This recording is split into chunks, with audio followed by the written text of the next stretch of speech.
the most profitable real estate asset on planet Earth. Has absolutely no windows, zero human tenants, and pays next to nothing in standard property taxes across more than 15 U.S. states. While everyday investors are desperately fighting over apartment complexes, retail plazas, and office towers that yield single-digit returns. A secretive group of private developers is quietly building concrete fortresses in the middle of nowhere and unlocking personal paydays that rival small sovereign wealth funds. If you analyze the underlying corporate mechanics, you will quickly realize something shocking. A data center campus is not a real estate asset at all. It is a legal, highly calculated monopoly, operating at the exact intersection of power grid control, corporate desperation, and Wall Street debt mechanics. But here is the ultimate mystery that keeps most traditional real estate guys completely baffled. How does an empty piece of rural dirt, worth barely $10,000 an acre, suddenly transform into a $700 million financial juggernaut before a single foundation is even poured? The answer lies in a hidden financial loophole that big tech desperately wants to keep out of the headlines.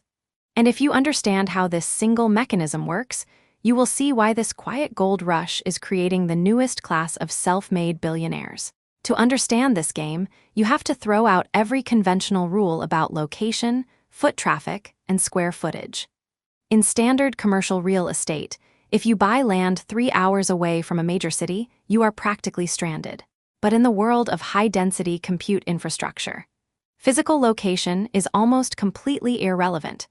Instead, these developers are hunting for something far scarcer than prime city real estate: raw, uninterrupted electrical capacity. Right now, tech giants like Microsoft, Google, Amazon, and Meta are trapped in an existential war to build out their artificial intelligence models.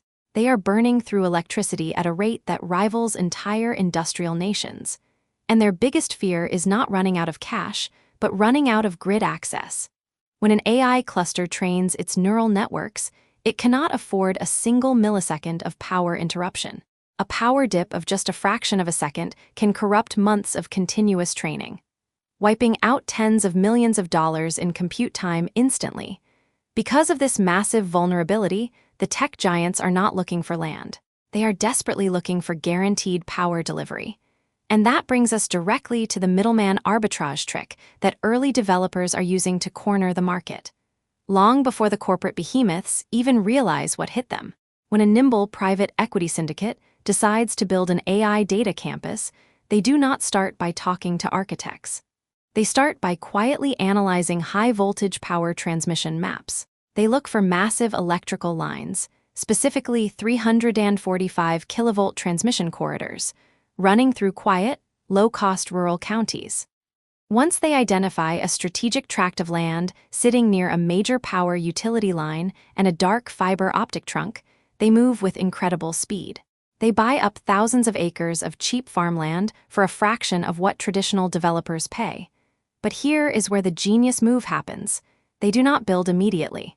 Instead, they submit massive power interconnection requests to the local utility grid operator, effectively locking up 200, 500, or even a full gigawatt of future electrical capacity in that specific region. Think about what this actually means. In an electrical grid system that is rapidly running out of spare capacity, these independent developers effectively buy up the queue rights. They create an artificial bottleneck, holding the one asset that trillion-dollar tech companies desperately need to survive the AI race. The moment that power queue agreement is signed, the valuation of that simple dirt jumps by over 1,000% overnight, without a single shovel touching the ground. But just when these middleman developers think they are on smooth sailing toward an easy fortune, they slam face first into a brutal operational nightmare that routinely bankrupts unseasoned players. You see, securing power on paper is only half the battle. Getting that power physically delivered without destroying the local community is where the real horror begins. An AI training campus does not just consume massive amounts of electricity. It generates a terrifying amount of heat. To keep tens of thousands of high-end graphics processing units from burning themselves to ash, these campuses require millions of gallons of water every single day for evaporative cooling. or intensely expensive liquid chilling infrastructure. When developers try to quietly drop these multi-hundred megawatt industrial monsters into rural towns, the local pushback is swift, aggressive, and relentless.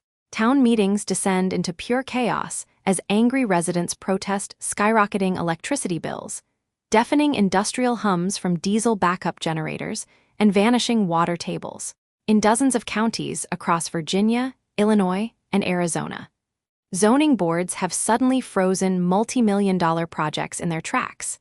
Independent developers who leveraged millions of dollars in high-interest debt to secure land suddenly find themselves trapped. Holding worthless dirt they are legally forbidden to build on. So, how do the elite master developers bypass these furious local battles, eliminate their downside risk, and guarantee themselves a multi-hundred-million-dollar payout regardless of local politics or economic downturns? They use a high-level corporate maneuver known in elite financial circles as the triple net masterstroke. Instead of taking on massive construction loans and hoping to find corporate tenants after the building is finished, master developers never lay a single brick until the ultimate customer is completely locked into a binding contract.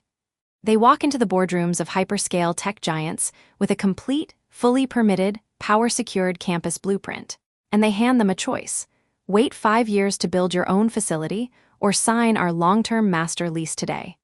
The tech giant, terrified of falling behind its competitors in compute capacity, eagerly signs a 15 to 25-year uncancelable triple net lease. Under this contract structure, the tech giant agrees to pay for everything: all property taxes, all building insurance, all ongoing maintenance, and every single cent of the staggering utility bills. The developer is left with zero operational headache, zero exposure to rising energy prices, and zero tenant turnover risk for a quarter of a century. But the real magic happens when the developer takes that signed lease contract straight to Wall Street. Because the tenant on that lease contract is a trillion-dollar corporate giant with a pristine credit rating. Investment banks treat that lease contract not as real estate rent, but as a guaranteed, rock-solid corporate bond. The developer can now use that contract to borrow up to 90% of the total construction cost at ultra-low interest rates. In simple terms, the developer builds a $500 million state-of-the-art infrastructure campus using almost entirely other people's money. They construct the concrete shell, hand the keys over to the tech giant to install their own custom servers, and sit back as millions of dollars in pure net cash flow pour into their bank account every single month. They have effectively engineered a risk-free cash machine. Leveraged by Wall Street debt, guaranteed by global tech monopolies, and protected by artificial grid scarcity. Yet the true financial windfall, the moment where standard developers become generational wealth titans, happens during the final, master-level portfolio exit strategy. Once a developer proves they can successfully execute one megacampus, they do not just sit around collecting monthly rent checks for 25 years. They move to scale the operation rapidly. They acquire 3, 4, or 5 adjacent parcels along major energy corridors, creating a sprawling gigawatt-scale infrastructure cluster. They bundle these operational, fully leased campuses into a single, unified infrastructure portfolio. And then, they trigger the ultimate liquidity event. They do not sell these assets to standard real estate buyers or local investors. Instead, they market the portfolio to massive global infrastructure funds, sovereign wealth funds, and publicly traded real estate investment trusts. These institutional giants are starving for long-term, inflation-protected yield backed by creditworthy corporate entities. They will happily pay astronomical premiums, often buying out the portfolio at cap rates so low that the original developers walk away with hundreds of millions of dollars in pure net profit in a single afternoon closing. The developer monetizes decades of future digital rent, clears all underlying construction debt, and retains immense capital to deploy into the next power queue,